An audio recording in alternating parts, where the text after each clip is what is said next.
ফজরের নামাজ পড়ে উনি পানি খেয়ে আর কি সবাই বসতে গেছে।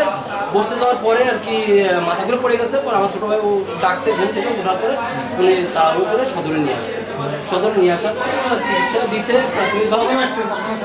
তো 7:30 8টার দিকে। জি।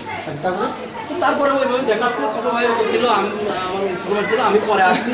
আসার পরে দেখতেছি যে রুগী খুবই চিল্লাচ্ছে, কিন্তু আসলে তার যে মানে চিকিৎসা দেবে ইন্টারনেট ওখান থেকে 2-1জনকে ডাকতেছে, আসতেছে, মোবাইল কানে এক কথায় সদর হসপিটাল মানে এরকম ভাবে কোনো রকম কোনো ট্রিটমেন্ট নাই। কি বুঝলেন ভাই? অনলি যেটাই চাই। সকাল 7টার সময় রোগীকে আমি ইমার্জেন্সি ভাবে নিয়ে আসছি। ইমার্জেন্সি ভাবে অবস্থা খারাপ ছিল, তখন আপনারা ডাকেননি? আমি ইন্টারনেট রুমে ডাক্তারকে গেছি। আমি গেছি, ওখানে কেউ ফোনে কথা বলতেছে, কেউ শুয়ে আছে, একজন পাশ থেকে বলতেছে তুমি যেয়ে দেখো। মানুষ তো বিপদে পড়ে হসপিটালে আসে, এইগুলা করেন না ভাই। অভিযোগ দিবেন?